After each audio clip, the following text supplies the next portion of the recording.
Hi guys, I'm Ben and welcome to today's English podcast. On today's podcast, we are looking at how to express certainty about the past. And this is all about using modal verbs. First of all, we're going to look at the structure that we have to use. And secondly, we're going to look at which modal verbs to use in certain situations, how we use them. So let's start off with the structure. The good news is it's always the same. The only thing you need to change is the modal verb. So we've got a few modal verbs that we're going to look at today to express certainty about the past. Those words are must, can't, and might. Now, when we want to express certainty about the past, we need to use one of these modal verbs, and then the word have, and then a past participle, the third form of the verb. For example, he must have been angry. In this case, we're using the word must, and then of course have, and then the past participle. In this case, it was been. He must have been angry. Okay, so let's look at some modal verbs, when to use them as well. First of all, I'm going to give you a situation. The situation is this. We are at the pub with some friends, but one of our friends, Amy, let's say Amy, she hasn't arrived yet. And this is quite strange. We expected her to be here by now, but she hasn't arrived yet. So what we're doing is we are speculating about where she is, what has happened. So we're expressing degrees of certainty about something that happened earlier. So let's start with must have. First of all, this can only be used in the positive form. So you can't say must not have. It can only be must have. So this is used when we believe that the action or an action definitely happened. For example, in this situation, Amy is late. She's never late. So she must have got lost. She must have got lost. In this case, we are certain or relatively certain that she got lost. Again, note the structure. She must have got lost. In this case, got is the past participle of get. And a small side note for this one, just looking at that word got, the past participle of get is got, but if you're studying American English, then the past participle is gotten. So it would be she must have gotten lost. But in British English, it's just got.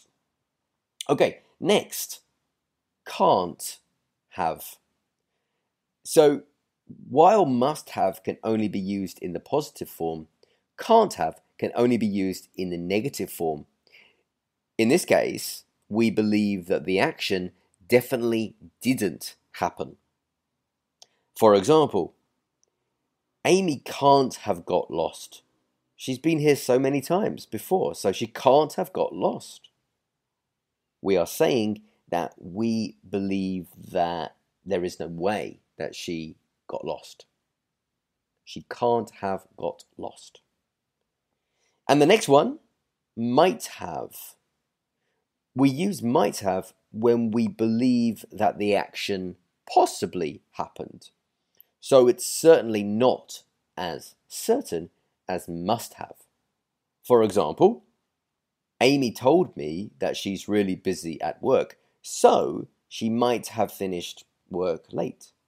Here we are speculating. We're not really sure, but we believe that this is a possibility. She might have finished work late, and that's why she's not here yet. And the final one is the negative of might have, which is might not have. Might not have is where we believe that the action possibly did not happen. But of course we don't know for sure. We're speculating again. So again, looking at this situation, we could say, she might not have remembered about going to the pub. she might not have remembered. Here we're saying that it's possible that she did not remember. We're speculating. We don't really know for sure. She might not have remembered. So those are the four that we generally use to express a degree of certainty. Either certain that something has happened, where we use must. Certain that something has not happened, we use can't. Speculating that something possibly happened, we use might. And speculating that something did not happen, we use might not. And after all of these modal verbs, to talk about the past, we use have and then the past participle. Now I'd like you to just practice. So I'm going to give you some situations, 3 situations, and I'd like you to write down some possible reasons for why this situation is happening. But make sure you use the modal verb in the past tense.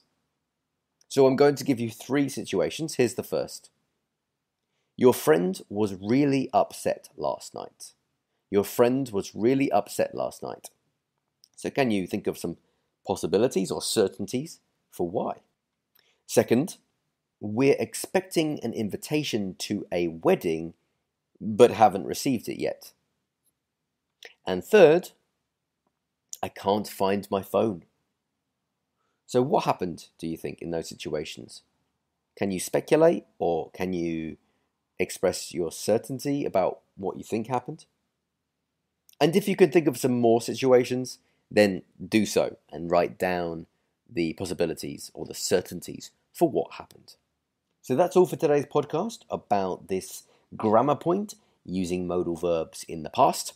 I hope you found it helpful.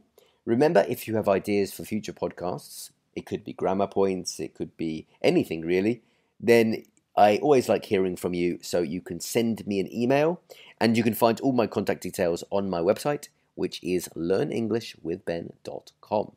Have a great day and I'll see you next time for another podcast. Hi, this is Trace from the Horror Queers podcast. Shudder is the ultimate streaming service for fans of horror, thrillers, and the supernatural. Shudder offers an unbeatable selection from Hollywood favorites and cult classics to original series and critically acclaimed new genre films you won't find anywhere else. Explore the best collection of horror that pushes boundaries, showcases bold, original storytelling, and offers something new to watch every week. Available ad-free and through the platforms you're already on. Shudder. So good, it's scary. Sign up at Shudder.com.